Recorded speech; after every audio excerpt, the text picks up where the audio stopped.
Isn't it the most wonderful time of the year? And no, I'm not necessarily just talking about those Christmas holidays or whatever holiday that you choose to celebrate this time of year. I am talking about the bowl season. Yes, sir, it is here. And even though it may have a diminished impact, it still is a special type of year. And for many of the kids that will be taking the field over these next 3 to 4 weeks, these bowl games mean a lot to these kids and these fan bases that are going to be taking the field. So, really excited about the bowl season. And matter of fact, I am so excited about bowl season is I'm going to have a bowl challenge for you guys. I talk a lot about the any given Saturday power rating model. You have a real chance to go against my model. If you want to go up against my model, I will have a link to that bowl challenge, not only in the description, but I will also have that as a pinned comment down in the comments section as well. But guys, we are going to have an extremely exciting podcast here today because what I've seen from some of the bigger college football shows and outlets that are out there, many of these major outlets are not covering some of these smaller bowl games, and I feel like that's a travesty. I feel like that's a travesty, and I feel like that is an absolute tragedy. So, you know what we're going to do over these next several podcasts? We are going to go ahead and we will cover every single bowl game that is going to be happening over these next 3 to 4 weeks, and that will culminate in the college football playoffs. So, all 43 bowl games that include FBS teams. We're going to talk about those specifically for today. We have 6 bowl games that are happening on Saturday. I'm starting this recording on a Thursday afternoon, so we're a little less than 48 hours away from the first bowl game getting started. We'll talk about 6 of them here today. And shoot, we're even going to go ahead and squeeze in a little recap of that Army-Navy game as well. So, we're going to have a fun-filled podcast here today. I hope you guys are excited for it. If you guys are excited for this podcast, do me a huge favor, guys. Go ahead and hit that like button. Hitting that like button gets me out in the YouTube algorithm, and that was evident in how you guys responded to my rankings of the each individual conference. And by the way, if you guys want me to do a post-bowl iteration of that, let me know down in the comment section as well. But hitting that like button truly does help this little channel of mine out. And shoot, if you are brand new to the channel as well, you have a true opportunity to be an A1 since day one as well. All you have to do is hit that little subscribe button down in the lower right-hand corner. Hit that and hit that like button as well. It only takes a few seconds, guys. It really does not take very long at all. But that being said, let's not waste too much more time from here on out. Huge bowl Saturday coming our way. At least for those of you that covered a group that liked the group of 5. This is particularly the one for you guys, but lots of college football happening on Saturday to get the holiday season started. And let's just go ahead and jump right into that very first game that is going to be happening 11 a.m. Eastern. Yes, we are going to get a slightly early morning kickoff to get things going here. So, very first bowl game that we are going to have the opportunity to go ahead and watch. Well, it's formerly known as the Bahamas Bowl, but because the Bahamas Bowl, the stadium in which it's typically held in, that is currently under renovation. So we're not going to see this game in the Bahamas like we usually do. This game has been relocated to Conway, South Carolina. It's called the Myrtle Beach Bowl. It's still in the Myrtle Beach area, close enough. And what we're going to see is we're going to see 2 very solid group of 5 teams starting the bowl season officially out. We're going to get things started with the Georgia Southern Eagles coming out on the Sun Belt Conference, taking on a very good Ohio Bobcats team coming out of the MAC. Now, Georgia Southern is led by their head coach, Clay Helton. Clay Helton historically has not been very good in these bowl games, but Georgia Southern does have a winning record. Clay Helton's bowl record is 2-4. And an interesting tidbit about Georgia Southern is they know how to put points up in these bowl games. And historically, we've seen Georgia Southern play in very entertaining bowl games, actually. Matter of fact, the Eagles have scored 23 points or more in all 5 of their bowl appearances since making that transition from the FCS level all the way up to the FBS level. Ohio, on the other hand, they are riding a hot streak, not just in the regular season, but in bowl season as well. Ohio, they have won 5 consecutive bowl games, and that does come back to the 2016 season.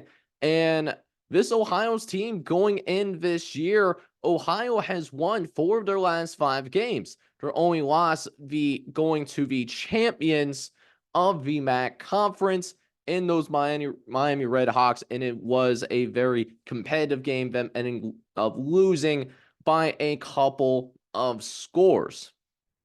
So that kind of lays the groundwork. One team is riding a hot streak, and Georgia Southern, well, Georgia Southern has lost their last 4 games. So Georgia Southern came into the month of November 6-2.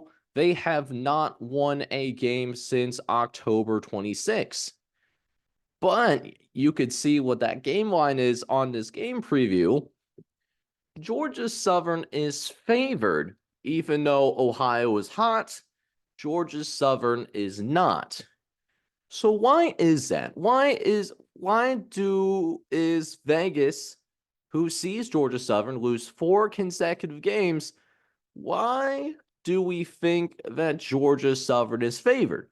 How I kind of want to do these bowl games is I kind of want to talk about the favorites first and their path to winning a bowl game, and then talking about the underdogs, or at least the perceived underdogs, so to speak. Well, like many teams around the country, Ohio is dealing with some issues with losing some critical pieces in the transfer portal. Most notably, they lost their entire arsenal of backfield weapons. Star Curtis Rourke, he is currently in the transfer portal alongside both of their running backs, Shai Bangura and O'Shawn Allison. Fun fact, these 3 guys account for all of the rushing touchdowns that Ohio scored this entire season. All 14 rushing touchdowns were accounted for by these 3 guys. So a lot of production missing out of the backfield. But what this does give us the opportunity to go ahead and do is, we can at least see what the future of that Ohio backfield is going to be going into the 2024 season. So it is a pretty good sneak peek of what might be to come in 2024. But this is exactly what Georgia Southern need. A big reason why Georgia Southern has really struggled the way that they did in the month of November is because their defense has been not just down bad, they've been down horrendous. They can't stop anything. The fast defense, for example, for Georgia Southern in the month of November is the exact opposite of a no-fly zone. Anything is happening through the air. And then on the ground, the exact opposite of running through a brick wall that is a front 7, well, it's like running through Charmin toilet paper. That's how it's been for this Georgia Southern team. So the key offensive losses for Ohio comes at a perfect time for possibly this defense for Georgia Southern to have one of those good old-fashioned get-right games. And even with those offensive weapons, even if they were playing in this bowl game, this is not what you would consider an explosive offense for the Ohio Bobcats. Ohio has only averaged 23 points a game and only averaged 350 yards. So there really wasn't any explosion in the passing attack. So if you're Georgia Southern, one big thing that you really should try to do is get off to a fast start. Because if you get this Ohio team off to a 10 to 14 point lead, Ohio in its general design, even without the transfer losses taken into account, they're not really built to come back from behind by any stretch of the imagination. Now, there's multiple ways for Georgia Southern to go ahead and do this. And one thing that this Eagles team is really good at is they have an innate ability to get a bunch of passing yards through the air. They are led by their quarterback in Davis Brim, who took over for Bo Allen. Bo Allen did not play because of injury. But Davis Brand, the senior from Bourne, Texas, has stepped in. And for all intents purposes, Davis Brin has at least navigated this team through some tumultuous times.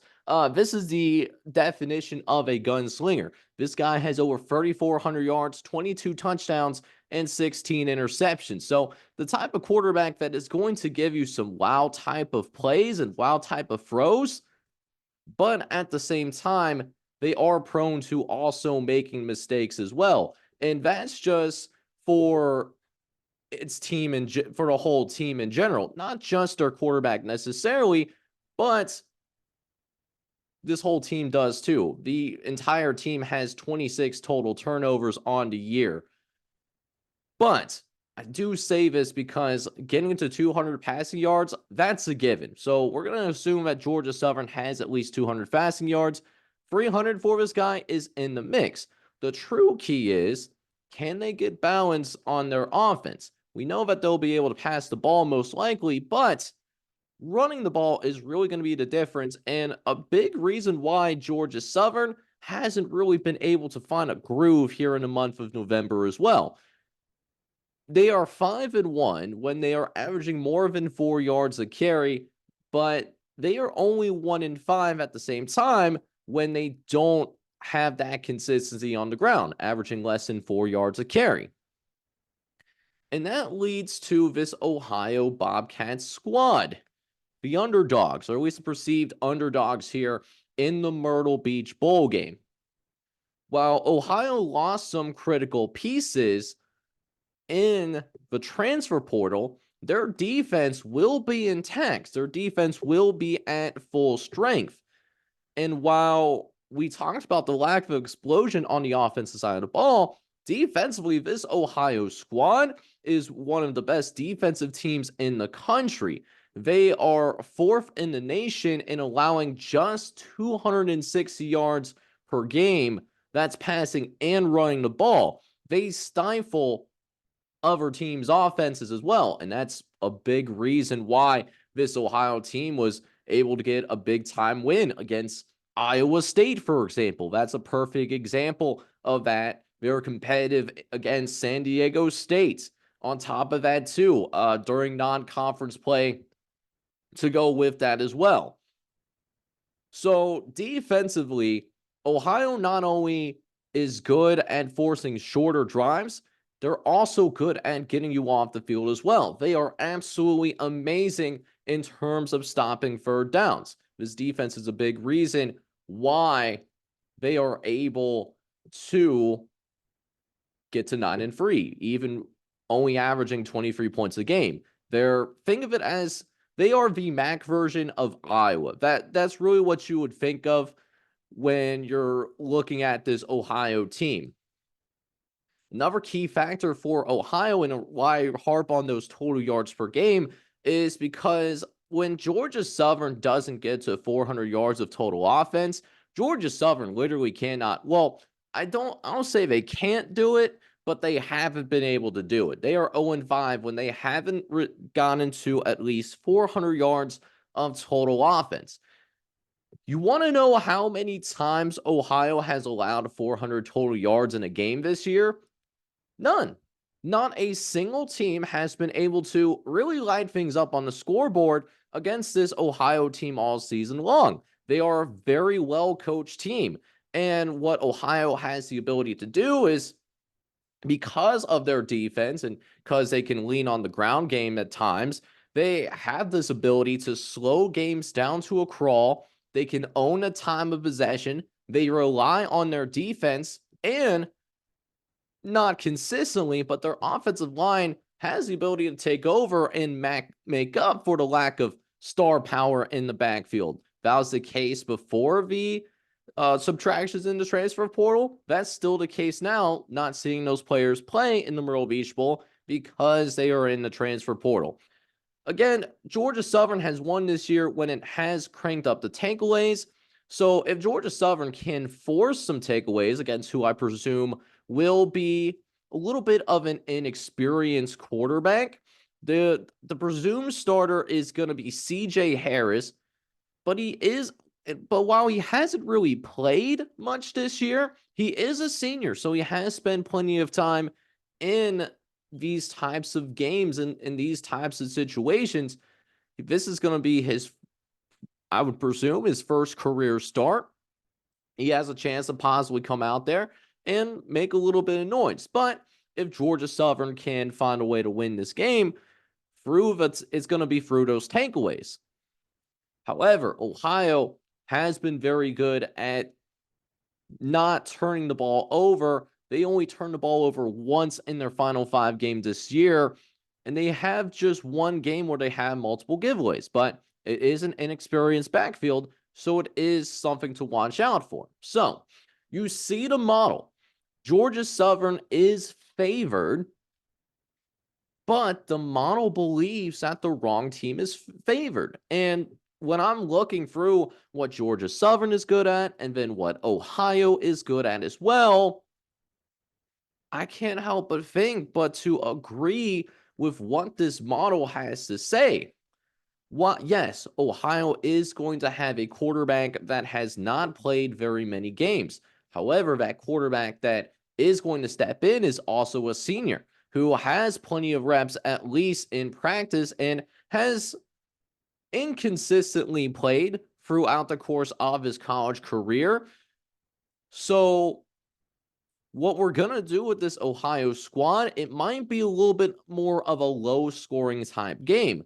However, what we do end up believing is that not only is Ohio going to cover this 3.5 spread in our opinion, but we also believe that Ohio is going to win outright, and Ohio is going to get the max started on an extraordinarily high note, and they will get a close, grinded out time victory against Georgia Southern.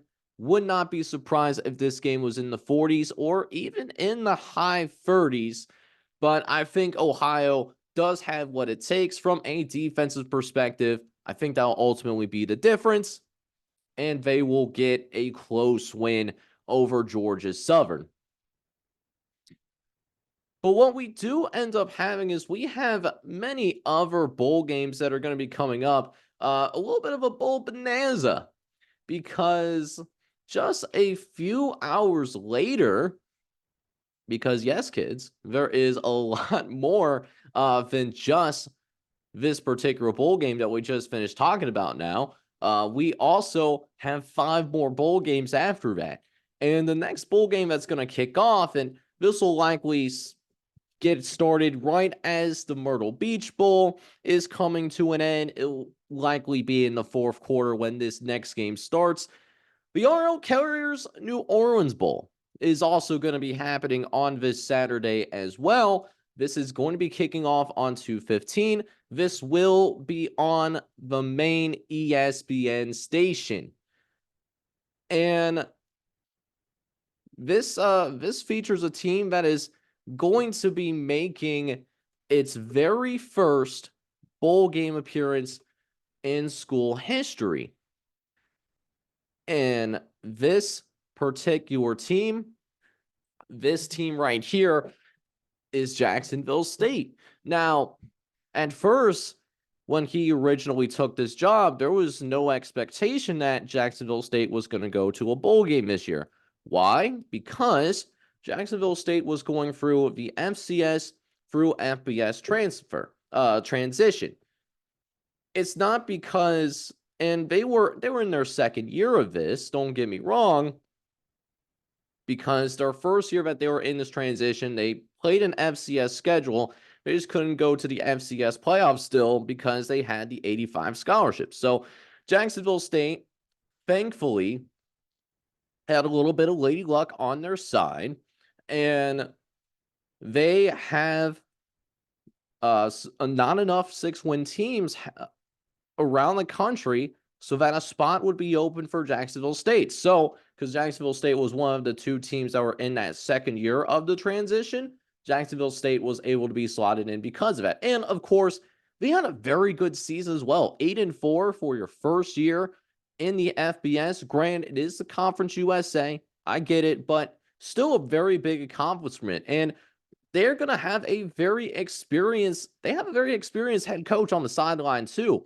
Rich Rodriguez, for those of you that maybe don't remember that name all too well, Rich Rodriguez, he spent some time at multiple Power 5 spots. West Virginia, spent a few years at Michigan, and then also before coming to Jacksonville State, he spent 6 years at Arizona, his last year being in 2017. So this is a coach that does have some bowl experience, and he's okay in these bowl games. He's 5-6 overall in these bowl games, which is really helpful for a team that does not have any bowl experience as a program at all. Granted, they do have experience in the FCS playoffs. They've been to the playoffs 10 times since 2003. So Jacksonville State, while not familiar with the bowl scene, they are familiar with playoff action as a program, at least from a traditional sense.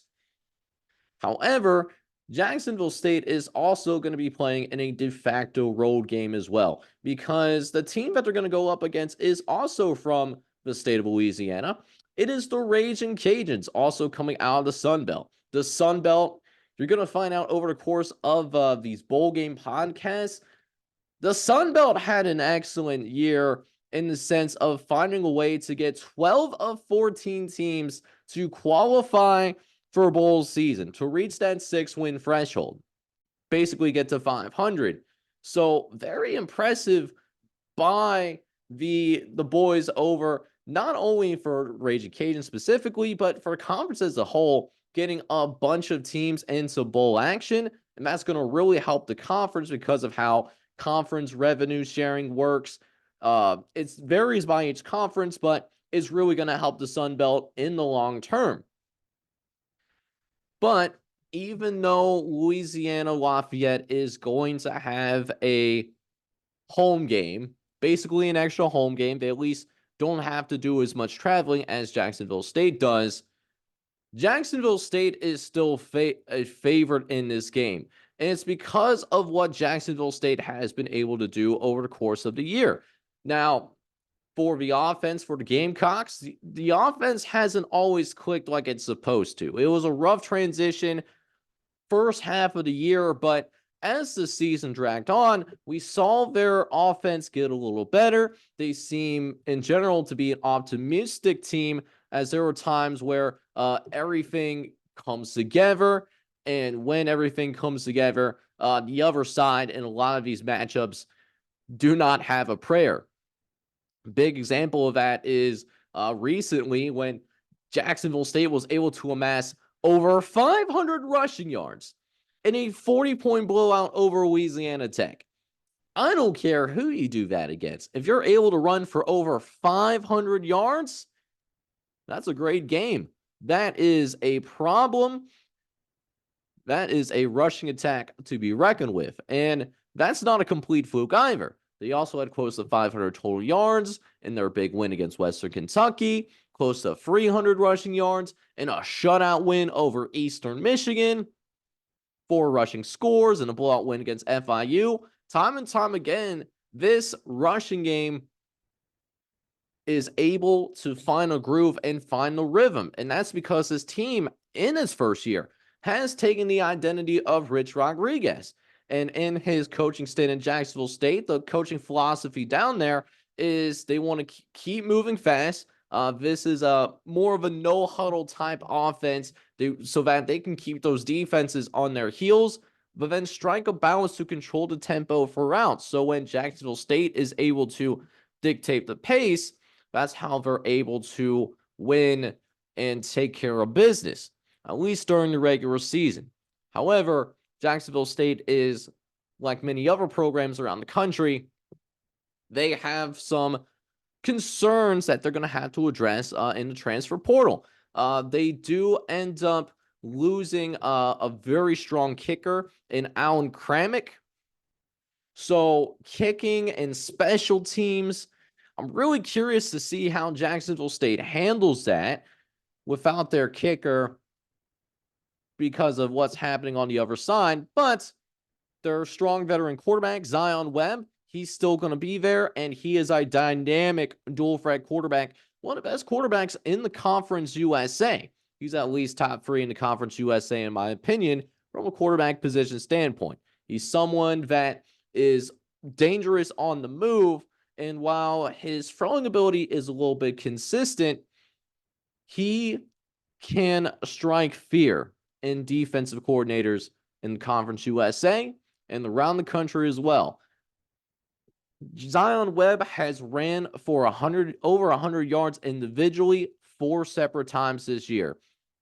When Zion Webb does that, Jacksonville State is undefeated. And speaking of that running game, when Jacksonville State has averaged more than 4.2 yards a carry, they're also undefeated, 7-0. The running game is a huge, humongous factor for the Jacksonville State Gamecocks. However, the Ragin' Cajuns could make it interesting because the Ragin' Cajun run defense is not necessarily that bad. While it's not exactly a brick wall, it's better than the Georgia Southern team that we just finished talking about as well. Because half the time this year, they have allowed less than 4 yards per carry on the ground. So they've been able to, with some variability, been able to create some imbalance, per se, to force teams to be one-dimensional. When they force teams to run for less than 4 yards a carry, Louisiana Lafayette, they're 4-2.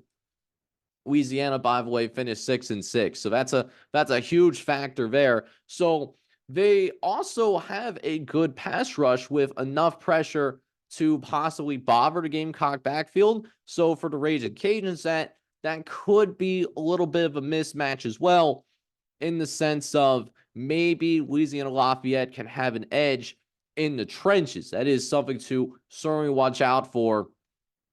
It's going to be hard to make this Jacksonville State offense rush because, again, Jacksonville State, they like to move with pace. So they're not going to be an offense that's going to lose its composure necessarily. But like many other teams, when the mistakes start pouring in, if the Ragin' Cajuns can force a turnover or two, that's when it becomes a little bit of a snowball effect, to say the least. Because Jacksonville State has turned the ball over multiple times in 5 separate games. And for Louisiana Lafayette to pull this off, in my opinion, that's really what they need. I honestly think if the Ragin' Cajuns do not force 2 or more turnovers, I have a difficult time seeing how the Ragin' Cajuns pull this off, because offensively, they will also turn the football over themselves. It doesn't matter too much to this bunch, and it will struggle to keep the chains moving. But while they also turn the ball over and keep the chains moving, they'll get a bunch of yards. 4 to 6 losses that they had this year, they were able to at least make things interesting. But getting to that 400 yards mark of total offense is matters. They're 5-1 when they do that, but they have to take care of the ball. And not to mention, they also need to force multiple takeaways and make Jacksonville State one-dimensional. Under 4 yards a carry, if you can do that, I think the Ragin' Cajuns will be in a good spot. But we didn't talk about this. Jacksonville defense, it's a good defense. They played against teams like New Mexico State, Liberty, Coastal Carolina, South Carolina as well. But even in all those games I mentioned, all four of those losses that I mentioned, they were competitive in these games as well. One more key stat: the Raging Cajuns, they are 6-0 when they score more than 31 points. Jacksonville State has only done that one time this year. That's to an SEC power in South Carolina. So I think we're going to see the potential of fireworks. I think there's a real chance of that happening. But I think the Jacksonville defense, I think it does enough. So, see, the model says that Jacksonville State is going to be -8. I'm looking at this game, seems pretty even. I don't think Jacksonville State covers here. I think the Raging Cajuns are going to cover this ultimately, so I'm going to disagree from the model from that standpoint. But what I will say, I think Jacksonville State is a legit football team. I think it's a very good group of five team that clearly has put the resources in to be competitive at the FBS level right away.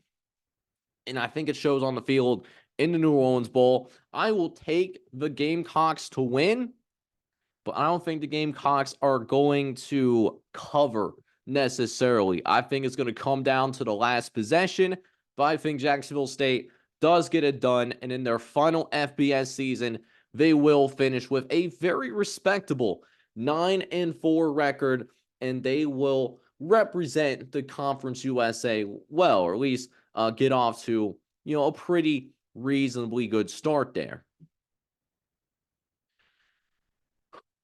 Speaking of the Sun Belt, it seems like we're having a lot of there's gonna be a lot of love for the Sun Belt, it seems like, in these games. Like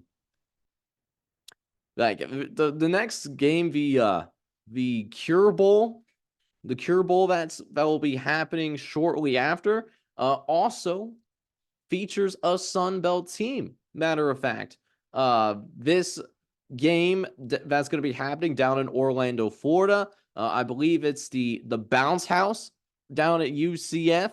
That'll be the specific host to the Avocados from Mexico Cure Bowl. Should be a really good group of five matchup. I think this is going to be the best G5 matchup that we will see in the entirety of Saturday afternoon action, at least for college football related stuff. This game is going to feature the champions of the MAC, Miami, who is coming off of an upset victory over the Toledo Rockets out in the MAC championship. And Miami is riding high for sure. This Miami team, they have won 5 consecutive games as well. But Appalachian State, they're also standing on business as well. Before their loss to the Troy Trojans in the Sun Belt Championship game, this Appalachian State team was also rolling in the deep as well. You could call it an Adele song because they were also riding a 5-game winning streak too. So this is going to be a really fun football game that is going to be underway. However, Miami it's going to be a contrast of styles. Miami wins with their defense. Appalachian State, on the other hand, Appalachian State wins in a different kind of way. They're kind of like the chameleons of the Sun Belt. They can win in multiple styles. They can also play up or play down in multiple styles as well. And that was somewhat prevalent early on in the year. It was a rocky start for the Mountaineers, but hey, they got that hot start that they were, the hot finish, I should say, that they are looking for. So that's how we find Appalachian State here, runners up of the Sun Belt, because they did get to compete in that Sun Belt championship. Appalachian State is the favorite in this game, as you can see by what the current game line is as of Thursday afternoon. So let's talk about that Appalachian State squad as well. Appalachian State, one advantage that Appalachian State is going to have from the get-go is Appalachian State has the presence of not really having to worry about the starting quarterback for this team. So what we have going on with that, with the Miami quarterback situation, so Gabbert was having a good year. That was the starting quarterback for the Miami Redhawks. Now, he's hurt. He has been hurt for quite some time. And then you also have Avion Smith. Who we have not confirmed if he has entered the transfer portal, but to my knowledge, he's also been somewhat non-committal on the bowl game. So for now, we'll say that he's playing in this bowl game. Avon Smith, a dynamic runner. This is a guy that can create yards on the ground. He actually ran for nearly 100 yards against Toledo to help win the MAC championship, but a very inconsistent passer. This is a kid that has only completed literally half of his passes, and the way that, it's easy to get completions with, the screen game that many college offenses use, that's a little bit of a concern. And this is a guy that is in his fourth year of college football. He's listed as a sophomore because of the COVID year. And then also he had a redshirt year in 2021 as well. So he's a sophomore redshirt now. That's what he is. So how does Appalachian State win this game? How do they become winners of the Avocados from Mexico here bowl game? So I think it comes down to getting to a hot start. Appalachian State knows that this Miami Redhawks team likes to rely on its defense. They want to keep it low scoring. Get them out of that right away. Start with a touchdown, or at least like 10 to 14 points on your first couple of drives. That is how you start to see Miami maybe freak out a little bit. While it is easier said than done to go about accomplishing that, the Mountaineers, they do have a very ultra-efficient passing game that should help them keep things going, and they also have a ground game that should push for close to 200 yards. So they have the tools to get it done, and then simultaneously, their defense, while it isn't anything amazing, it has generated lots and lots of big plays. When you're talking about getting some TFLs, getting some turnovers, and getting some sacks as well, because if you can get them to a 10 to 14 point deficit, Appalachian State has the pass rush to rattle a younger quarterback like an Avion Smith if he does end up playing. And here's another thing too. This defense led the Sun Belt in takeaways. You want to know why this team went to the Sun Belt Championship? Because it's a very optimistic defense, and they are very good at forcing turnovers. When they come up with 2 or more turnovers, they did that seven separate times. They end up winning every single time. That's how they did it. Miami would prefer Appalachian State to be patient. It fits the narrative for their MAC championship game. Hit the field goals, score when there's a chance, keep that score low and the game within range before that offensive line can bust out a few big plays.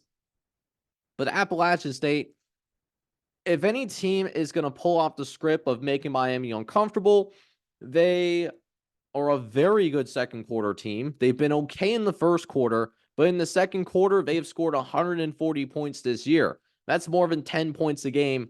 To do that in a single quarter, that's good.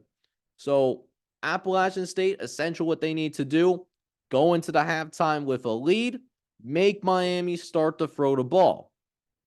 And now we go to the Miami Redhawks. Why I said this, it's easier said than done, getting Miami out of its desired game script. This defense is for real. There is a reason why Miami is standing here as of December 14th as the champions of the MAC conference, even with a starting quarterback that is hurt, a backup quarterback, which I just confirmed now, Avion Smith is transferring. So I actually have no idea who's going to start for Miami, but they do have some assets on their team as well. They have one of the best kickers in the nation, and Graham Nicholson won the Lou Garza Award, beat out the Alabama kicker. Alabama fans were very disappointed in that, to say the least, but he deserved it. Graham Nicholson, highest percentage in the country, a well-deserved award, and of course that defense. That defense can do pretty much anything.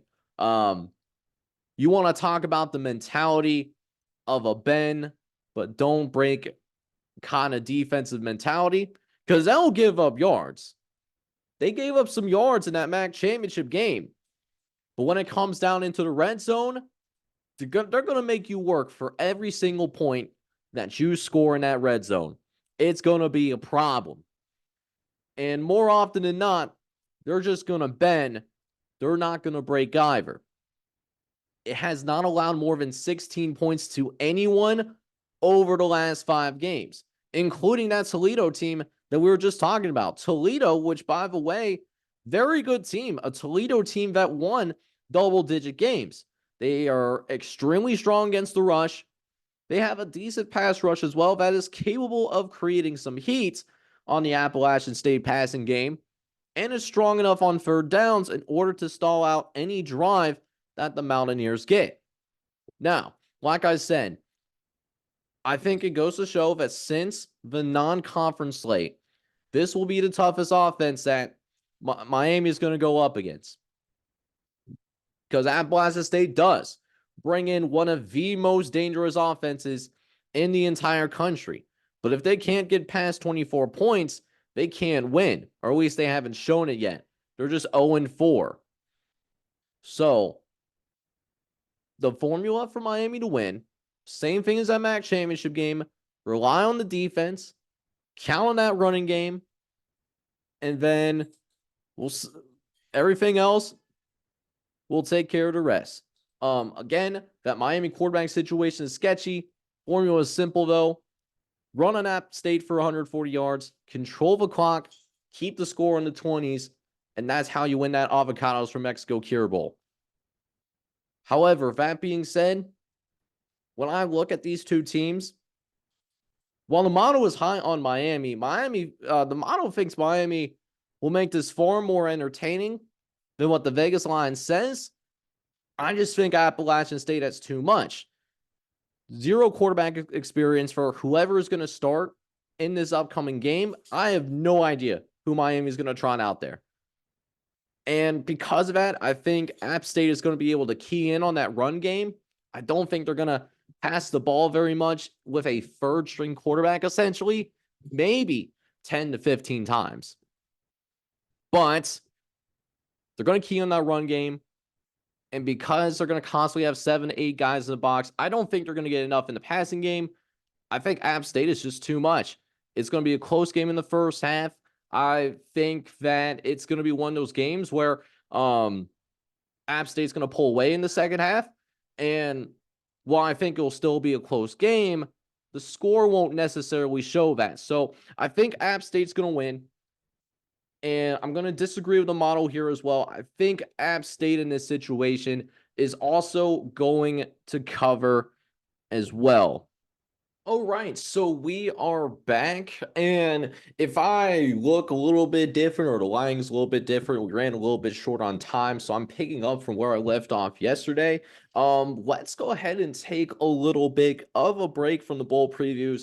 Let's talk about the one game that happened over the course of this past weekend. It's this Army-Navy game. And the Army and Navy game is one of the few games out there that really represents the epitome of college football. Even in this era of realignment, even in this era of NIL, an expanded playoff also on the horizon as well. This is one of the few games that still seems like it will always constantly matter. And next year, this is going to be a conference game as well.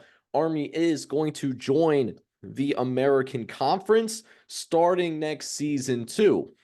Now, why I say that this is one of the few games that will always have importance, that this will always have relevance, regardless of era of college football, is because of one thing and one thing only. It is one of 3 games out there that happen over the course of the season where everyone that's playing on that football field is willing to die for everyone that watches that game. I'm going to let that sit in for a quick second. Everyone on that field, whether you're an Army guy, whether you're a Navy guy, the one thing that those two teams have in common is that they are all willing to die and make that ultimate sacrifice for every single person that's watching that game. Isn't that a chilling moment? Isn't that something to really think about? And it shows in the way these two teams play. It comes back to a time where the 4 yards and a cloud of dust was really such a much more common thing that occurred 20, 30, 40 years ago. And that was exactly what we got in this particular game in general. Army and Navy both run those triple options, and they both went at it the old-fashioned 4 yards and a cloud of dust, and it was a low scoring, and it was a competitive game. What we saw was, so we thought Army was going to have this game in the bag. Army was able to get a fumble recovery late in the game, and they're able to bring it back to the end zone for a 44-yard fumble return. At that point, it was 17-3. There was less than 5 minutes left in the game, and the thing about triple options is that they are not built to come back from behind, especially in a quick period of time. So, that being said, Navy does make it very interesting in terms of what happens in the last 5 minutes of this game. First and foremost, Navy was able to drive down the field primarily by passing the ball. They get a touchdown with less than 3 minutes left in this game. So they also tried to go for the 2-point conversion. The 2-point conversion is not successful. So it's 17-9. Then what we saw after that, Army still had the ball, right? Army, all they had to do was go out and try to run down the rest of his clock. And Army gets held to a 3 and out. So, less than 2 minutes left in the game. Navy's going to have the ball on the 27-yard line. And again, Army runs this prevent defense, which I understand not allowing that quick score when you're up by 2 possessions, but now they're only up by 1 possession. And they haven't changed the passing defense philosophy. So Navy is able to drive all the way down to the 2-yard line. It comes down to one last play to determine whether Army's going to win, or are we looking at a potential overtime opportunity. And with a tush push deciding it, the Army defense stands tall. They make a stand on the goal line for one of the last meaningful plays of the game. Navy will go on. They'll get a safety on the very last play of the game. It was purposeful, but it was an exciting finish for maybe a game that didn't have as much action as you would see from your typical college football game. If you're watching the Army-Navy game, most of the time you're watching it because of the pregame fanatics that are happening, those activities that are happening in the pregame. And the pregame activities, they certainly lived up to those expectations. Army does, and they will get their 6th win of the season. Army will win 17-11. They're not going to a bowl game, though. The reason why they're not going to a bowl game, they did not have those 6 wins before the conference championship weekend. So you hate to see it from that lens because Army with those 6 wins, I thought should be more deserving than Minnesota, who's gonna go to the Quick Lane Bowl at 5-7. And no disrespect to Minnesota, that's a decent football team as well. But Army should be playing in a bowl game. And that's unfortunately not going to happen because of the timing of the Army-Navy game. But Army does win the Commanders in Chiefs trophy because they pulled off that massive upset against Air Force earlier in the year. And we also see Army get a couple of points in our power rating model as well. The final line was Army -2.5. Army does cover, and the Army does ultimately win outright as well, which is what the model ultimately had. Good win for Army, a gutsy win for the Black Knights, and they're going to finish the season 6-6. While Navy will fall just short. They will not be able to win the Commanders and Chiefs trophy, actually going 0-2 in that series between them, Army, and Air Force. And ultimately, Navy will finish 5-7. But we'll keep an eye on this Navy team. They brought in a new head coach, trying to bring in a new offensive philosophy, trying to add some wrinkles to that triple option. And while we saw flashes of it over the course of the season, at the same time, we'll see what they can do with a full offseason to work on this. They will be an interesting team to watch in the American going into 2024. But for now, they will finish 5-7, and they will also not get the opportunity to experience a bowl game either. So we got the Army and Navy game out of the way. Let's get into now some of these later bowl games that are going to be happening also on Saturday. This is going to be happening later on in the evening. And we go into the Isleta, New Mexico Bowl. The Isleta, New Mexico Bowl is going to be taking place at 5:45 Eastern. This is actually going to be at New Mexico Stadium, and it will be a de facto home game for New Mexico State, as even though this is not going to be happening at the home stadium for New Mexico State, they do have the advantage of not having to travel as far as who they would go up against in this bowl game. And in this bowl game, they will be going up against Fresno State. And this is a tale of two teams that are going in two different directions right now. This New Mexico State team, man, this New Mexico State team is doing something that has rarely been seen in the history of the program.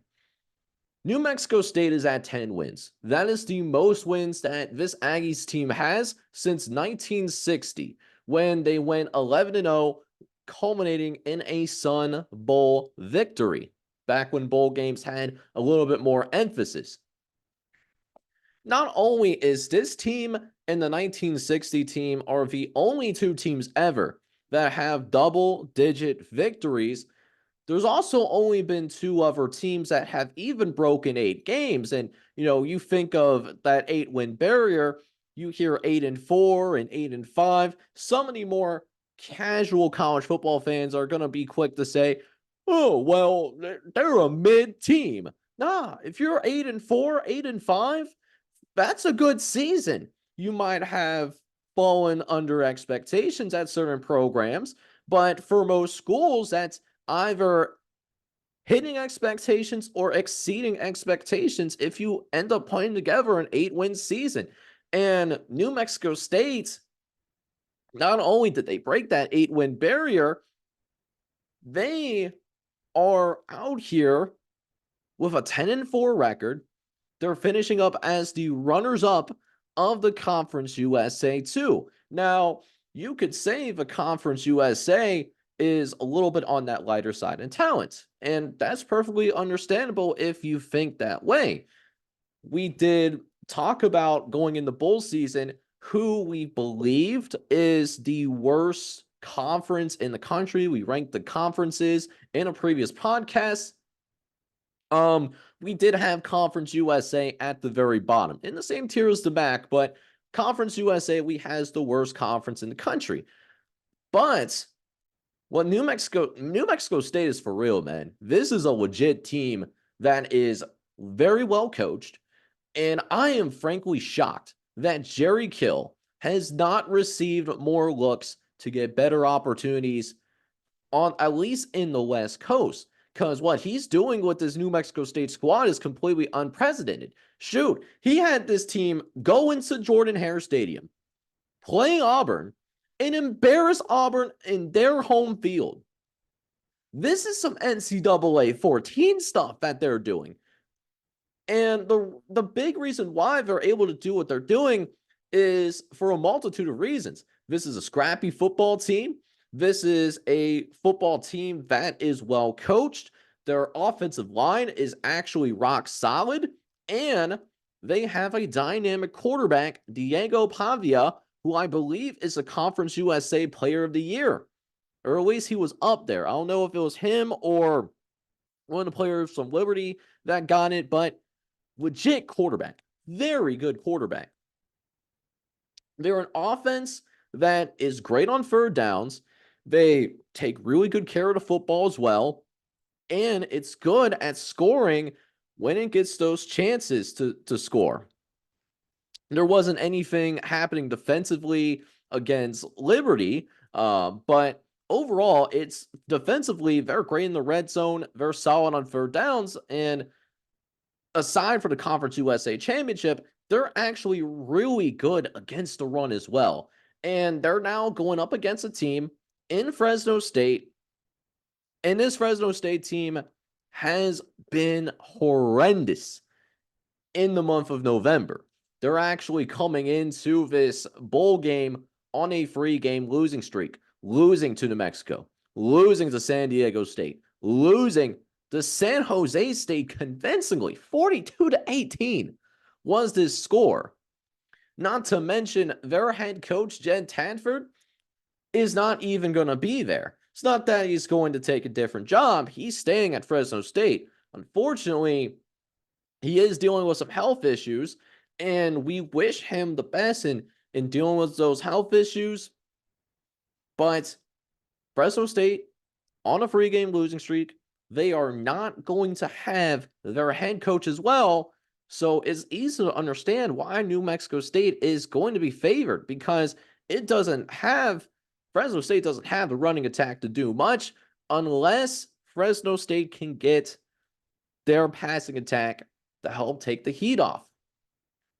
However, Fresno State is not helpless in their quest to win the New Mexico Bowl, because Fresno State has the benefit of possibly taking on a quarterback who's not going to be at 100%. Pavia did get hurt in the Conference USA Championship. And while he is leaning to play in this game, he still is going to be questionable. So if on the slim chance Pavia does not play in the New Mexico Bowl, this is going to be a different looking New Mexico State team, because they're a more lethal offense under center when they have their quarterback. In addition, while Fresno State has stalled late in the year after starting 8-1 and for quite some time being in a mix for a New Year's Six bowl game, they do also have a solid pass defense. And everything changes if they're able to get takeaways, because one thing that this Fresno State defense is good at doing, they're good at forcing multiple mistakes. They've done that 7 times, and when they're able to force 2 turnovers or more, they finish 6-1 as a team. And when they don't do that, they end up going 2-3. So they don't have to get turnovers to win, but it certainly helps. Now, New Mexico State does not necessarily have a turnover issue per se, but they're not immune to having that letdown performance. Think back to earlier in the year when they lost to UMass. That was actually quite a surprise back in week number 0. That was something that we talked about in one of the first pods of the actual college football season. That surprise of UMass pulling the upset off against New Mexico State. Also, in addition, Liberty was able to turn on the heat against New Mexico State, and they had a hard time not keeping up. But even with that, Fresno State, they have to help themselves instead of just hoping for the Aggies to screw up as well. If Fresno State is going to be able to make this upset happen, they got to be able to start moving the ball again. And it has to do that by being significantly sharper in the passing game. The Bulldogs of Fresno State are unbeaten when they have at least 350 yards of total offense. When they haven't done that, and they haven't done that in this last few weeks, they're just 1-4, including losing their last 3 games. So Fresno State, we're going to pull this off, get multiple turnovers. That has to be extremely important. Also, gotta have that sharpness in the passing game. Be efficient. Hit at least 60% of your throws. New Mexico State will not make that easy. Because their defense was able to hold down the teams that couldn't throw all that well and allowed everyone else to hit 6% more of their passes. So we'll see what happens there in that particular dynamic. But here's the thing. I think momentum is an extremely big deal in college football. And New Mexico State has it. Fresno State doesn't. And not only do they not have momentum to speak of, but in addition to that, they are going to be missing their head coach. This is a leader of a football team. This is a CEO of your version of an organization. So we see the game line as of Thursday afternoon. New Mexico State is favored by 3.5. The model really likes New Mexico State in this matchup. They have it minus 9.5 in favor of the Aggies.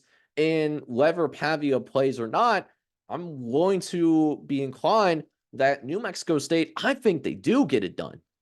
Even if Pavia is not 100%, whether he doesn't play or if he's limited in what he can do, I think New Mexico State is a scrappier team. I think they're the more motivated team. And finally, I think, plain and simple, even if Fresno State had their head coach, I think they're the better coach team. So, and also coupling this with this being a de facto home game, we're going to go with the Aggies. We're going to pick them to win the game. And not only are we going to pick them to win this game, we are also going to pick New Mexico State to cover that current 3.5 point spread as well.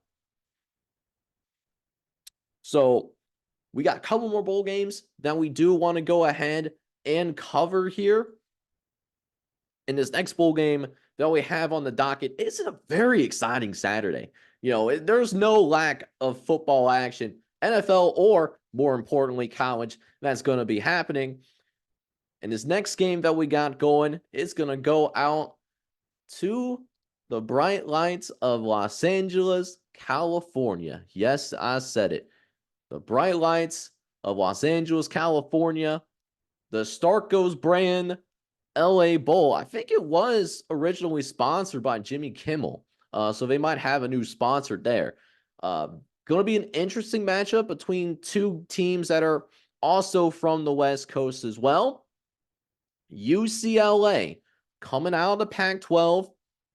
Going to be a very short drive to SoFi Stadium out in Inglewood, California, which is basically a suburb of Los Angeles. Playing against a team that's from that group of 5 ranks, but they're hot right now. They are absolutely on fire right now. The Boise State Broncos, winners of their last 4 games and champions of the Mountain West Conference as well. So, that being said, we'll check the keys for Boise State.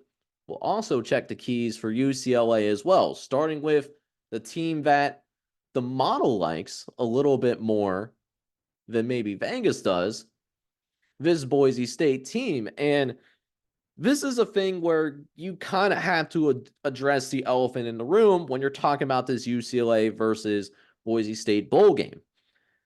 How interested is UCLA want to be here? First and foremost, UCLA was shooting for a much bigger bowl game than what UCLA is currently in. That's not the case. And it's also not necessarily the team that's really entering its stride either. They've lost 3 of their last 4 games, and yes, they were able to find a way to win convincingly against USC, but they've also lost very convincingly against Arizona, who's a very good team, Arizona State, and Cal. They lost to all 3 of those games, not and it wasn't even competitive in those 3 games. And listen, the defense, even though the scores might suggest something different, the defense was actually fine. The problem with UCLA was that they really couldn't get much going in the past month. It's been very hit or miss on the ground. And then they've also had a very inconsistent passing game, which has made way too many mistakes with way too many opportunities that end up being missed out. And that's not to mention that UCLA will not have their starting quarterback in this game. Dante Moore is entering the transfer portal, and we will not expect to see Dante Moore play in this game. So, who's going to step up for UCLA? This looks like it's going to be an Ethan Garber start. He has played in parts of 7 games so far this year. And he's been solid in those 7 games, 9 touchdowns, 3 interceptions, QBR of almost 70. Does also have nearly 100 yards rushing on the ground. So he's been fine. He does have experience at the college level as well. He is a junior out of Newport Beach, California. This could be a possible audition for him to start next year for Chip Kelly and this UCLA team. But again, this Boise State team is firing on all cylinders right now. And frankly, it's been firing on all cylinders since they made the decision to fire their previous head coach and Andy Avalos. The interim guy and Spencer Danielson took over, and so far the interim guy has been undefeated, 3-0, and has a Mountain West championship under its name. So, and the thing is, between Andy Avalos and Spencer Danielson, in terms of philosophy, they haven't really changed their philosophy all that much, which no one should be surprised by that because of how well they're from that same tree per se. So the point of all this is that Boise State's a good football team. It's always been a good football team, but it's maximizing its potential at the right time. And as long as they take good care of the ball, and with the running game being a strength of theirs, say get to around 180 yards, this should be a victory for the Boise State Broncos. However, UCLA will not make it very easy at all. First and foremost, UCLA is number 1 in the country against the run. They are stacked in their front 7. They are maybe not the most talented front 7 in the entire country, but they are certainly an extremely well-coached front 7. So much so that their defensive coordinator for the entire season, he's now at USC. USC had to go get him because defense in LA is apparently the lost art. So Boise State is going up against his number 1 rush defense, but they have this really dynamic quarterback, Taylon Green. What's he gonna do? Not playing. He's not gonna play in this game because he left for the transfer portal, and he's already found a home. He's going to be a Razorback of Arkansas in 2024. So backup quarterback that's going to be in. We're presuming that the freshman Maddox Madsen is going to step in and start. He's played in most of the games this year. He's also been a very solid campaign for him. 9 touchdowns, 3 interceptions, QBR of nearly 80. But he hasn't played a team like this since Washington. And even then, he wasn't expected to be the starter either. So it's a different caliber of opponent that he's going to be going up against in this LA Bowl game. Now, UCLA will not have all of their pieces. Their star pass rusher, Latia Latu, he has opted out. And there's a few big parts in their secondary that are also gone. But this team that has the third best pass rush in terms of number of sacks in a season, they still have enough good players in there in that stable to get into the backfield. And that's a bigger problem for Boise State, considering they're going to have an inexperienced quarterback. They're going to have, just in general, a very young and inexperienced offense as well. Granted, Latu was a big part of all that, and all of those tackles for loss were a giant deal that you're going to lose out. But this run defense is really, not a, no pun intended, a bear. No one has ran for more than 133 yards against it. Only 4 teams even managed to run for 100 yards. Matter of fact, when UCLA is allowing teams to rush for less than 74 yards, they're 6-0.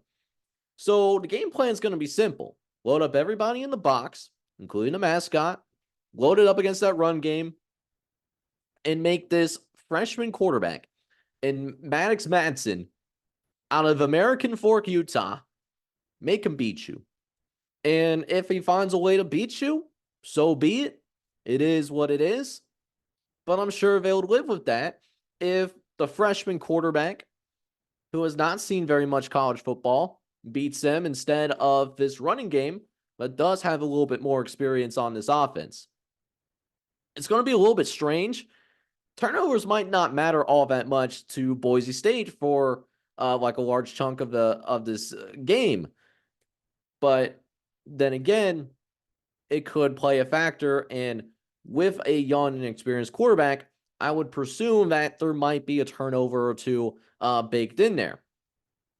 So it seems like one of these games, I say all this, and you're probably thinking I'm going to go with UCLA. And I wouldn't blame you if you went with in the direction of UCLA, because it seems like the Bruins match up pretty well against Boise State. But like I mentioned in the previous bowl game preview, I think that when you're looking at these bowl matchups, I think a big part of the equation is, do these teams want to be here? And I think Boise State wants to be here. I don't think I can say the same thing for UCLA. So we'll check the model real quick. Let's see what the model has for us here. If I can find that preview of the LA Bowl. Okay, so I got the numbers in front of me. So Boise State is listed as a 4.5-point underdog. I think Boise State covers this, even though it is a de facto road game.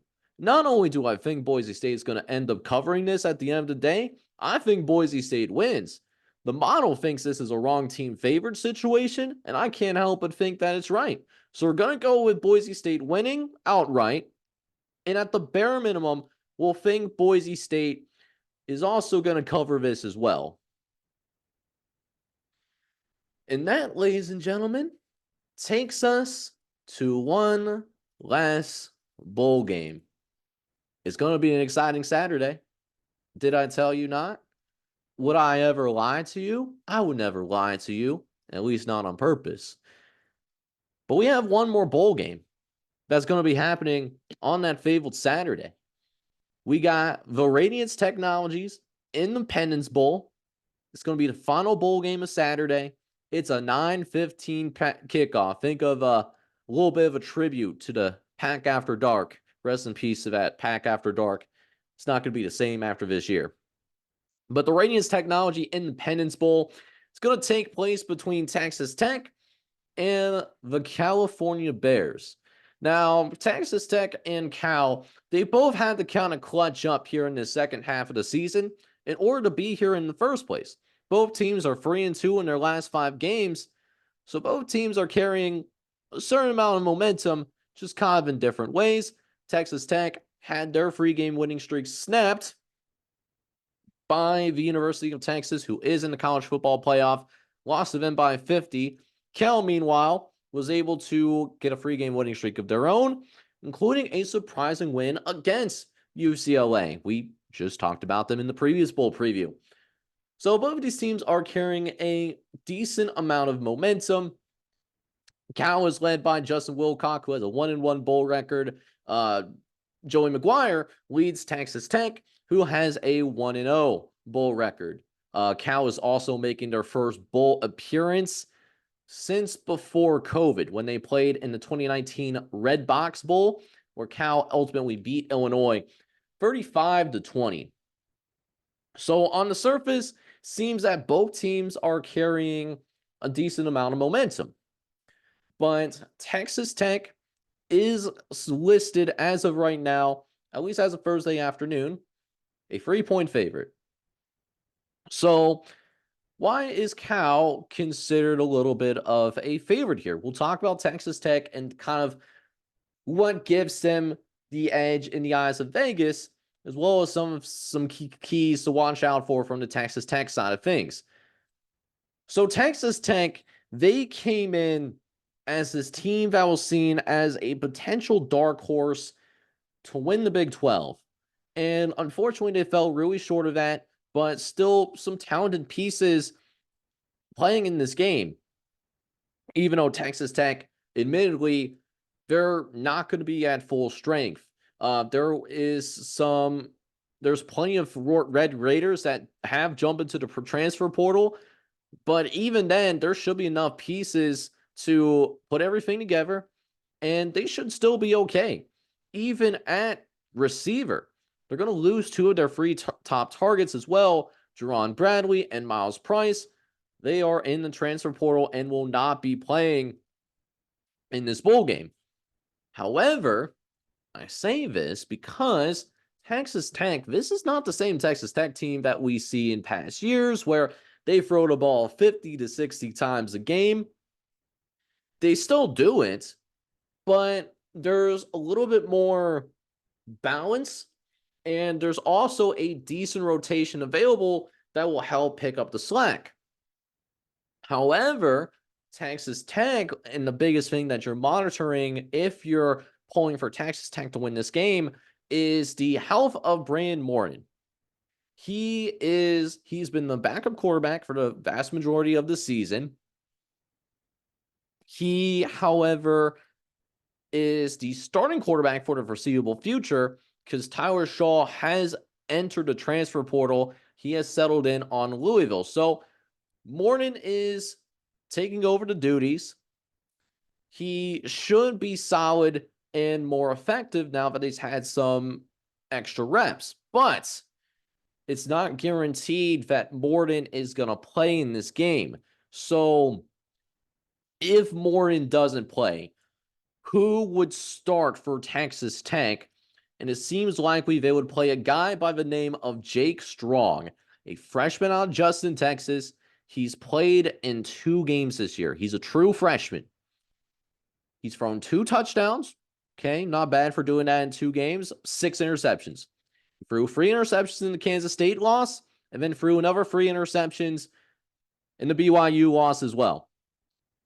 So if Jake Strong has to play in this game, he might have talent, but he's certainly raw.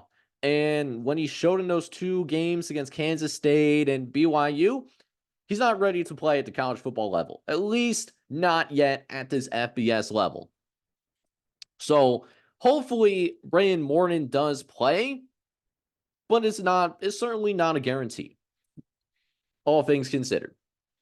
However, regardless of whether it's a Brandon Morton or a first-string quarterback that's going to step in, this Cal defense isn't slowing anything down in the passing game. Cal does not have a pass rush. They've been able to generate very few plays, like in the backfield, running or passing. And overall, this defense has allowed over 400 yards per game. This is why this has shootout written all over it. I wouldn't blame you for thinking this way. And the lack of pressure is disconcerting because this is a secondary that allows over 280 yards per game. So if you're Morton, you're thinking to yourself, okay, I'm a backup quarterback, but you know what the mantra is for backup quarterbacks? You don't have to be the reason you win the game. Just don't be the reason your team loses. And so if I'm the Texas Tech coach, I'm walking over to Morton, asking him how he's doing. And I'm just asking you, hey, hit 60% of your throws. Because if you're in that 60 to 65% area, Texas Tech should be fine. Matter of fact, when Texas Tech completes 62% of its passes or more, they're 4-2. And that's what they did for the most part in their last 5 games of the year. That's why they're in a bowl game. And Cal will have a problem on his hand. But more than anything else, I say this because I'm telling Warren, you don't have to take any unnecessary chances as well. You don't have to force anything down the field. Because when you start forcing things down the field, that could be a recipe of disaster. When Texas Tech turns the ball over 3 or more times, they have not been able to win any games. They just, while they're more talented on paper, they're still not to a point where they can make multiple mistakes and still win the game. They're not there yet, still, in my opinion. They're just going to have to be willing to eat a bad play, live to fight another day, because Cal, on the other hand, well, we talked about how bad Cal's defense has been. The one thing that Cal can actually do is they can force turnovers. So while they give up points, they give up a ton of points. They give up a ton of yards. This is no secret, guys. But they get turnovers, Bo. They do play optimistically because there's 7 times this year when they're able to get multiple takeaways. And for a team like Cal that has very little margin of error, that's a big deal. Matter of fact, you want to talk about when they force 3 or more turnovers. This Cal team is 4-1. And actually, the one game that they lost, it was the Auburn game in non-conference play. Cal honestly should have won that game. That being said, Cal is going to miss a few parts to the transfer portal, but the only major loss that they have is Caleb Erlems, or other than that, there shouldn't be significant issues. Now, on the offensive side of the ball for Cal, they have a freshman quarterback, Fernando Mendoza, who's been playing for this whole season. He does lead the team in passing yards and all that. 1,400 yards, 13 touchdowns, 7 interceptions. He hasn't been amazing.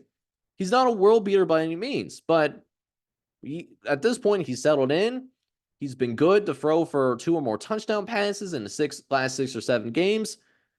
He doesn't have to carry the load offensively because he's got a really good running back in the backfield as well. Jaden Ott, he has over 1,200 yards on the ground, 11 touchdowns.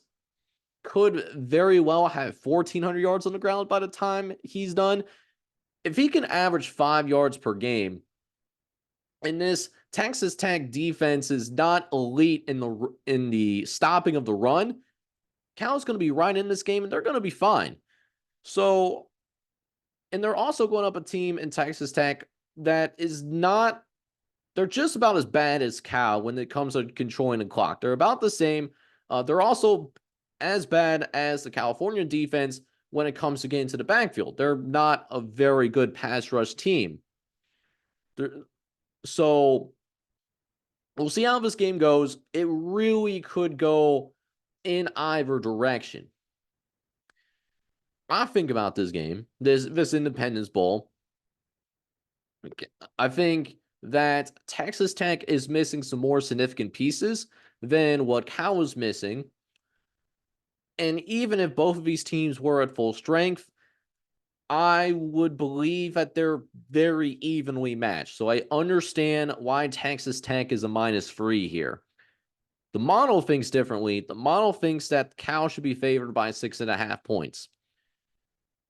I think Cal covers this. I think Cal wins this game as well because I just think they're carrying slightly more momentum. I think they're just a little bit more at full strength than Texas Tech is. I think it's going to be a close game. It's going to be a real competitive game, like many of these bowl games likely will be. Be very shocked if this is a blowout in either direction. So we're going with Cal to win and Cal to cover as well. But that's mainly because I'm going with the model. I don't have the most confidence in Cal, I don't feel good. I don't feel great about the pick. We'll put it that way.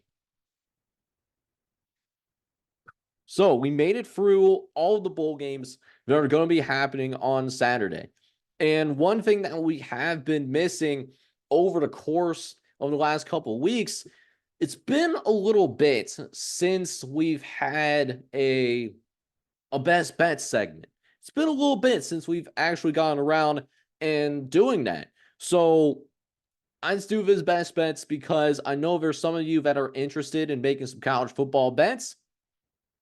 I try not to make it central to my show, at least not on purpose. It's just something that, if you're interested in, it's there for you. But if you're not interested in it, then, you're not turned off by the podcast, right? So we got 6 games that are happening, like I said, on the Saturday slate.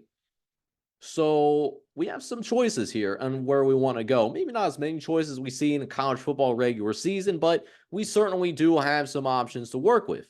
So we took a look at these bowl games.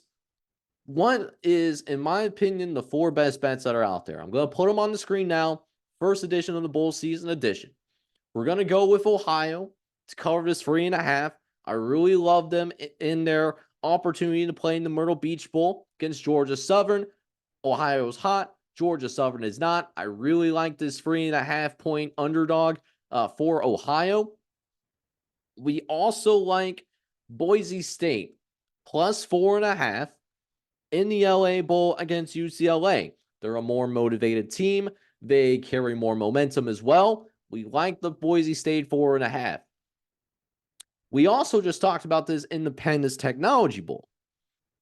While we aren't the most confident that Cal's going to win, we do believe that Cal is going to be a very competitive team. I don't think Cal's going to be blown out. So I think there's certainly some value in the Cal plus 3. And then finally, Appalachian State and Miami. The over of 42.5 is currently present. We actually liked it. So we went in earlier this week. We went like 46.5. It has dropped tremendously to 42.5. I just don't think that Miami has seen an offense like Appalachian State, at least not since non-conference play. And when they played a caliber similar of Appalachian State offense, kind of like the Miami Hurricanes, it didn't go very well for Miami defensively. And they're a little bit more, they got some injuries that they're dealing with. So while I think Miami keeps it close, I think also that Appalachian State is going to make this a little bit of an uncomfortable game for Miami. And we're going to go with the 42.5 for the Appalachian State Mountaineers versus Miami Bowl matchup in that Cure Bowl.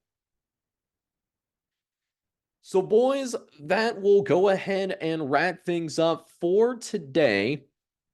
So, the goal is Sunday. Sunday, I want to try to get another podcast out to you guys because we have some more bowl games that, we definitely want to spend some time covering on.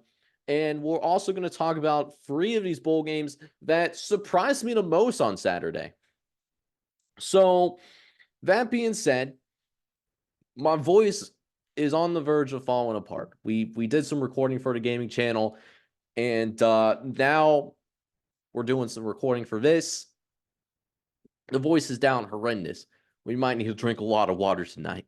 But I hope you guys enjoyed this podcast. I hope you enjoyed me covering all of these bowl games. We're going to continue to do that over the course of the next 3 to 4 weeks. If you enjoyed it, do me a huge favor, guys. Go ahead, hit that like button for me. Hit that subscribe button as well. If you have to be brand new to the channel, you have a chance to be an A1 since day one. I would truly appreciate that if you did just that. And then finally, we're going to have the Bowl Challenge. The Bowl Challenge is going to be linked down not only in the description, but it will be a pinned comment as well. You guys have a chance to come in and join in on the action. I hope you take me up on that offer. I would love that if you did. So with that being said, I'm your host, Jake. I am signing off for tonight. And I hope you guys are all out there having a good one. Take care, everybody.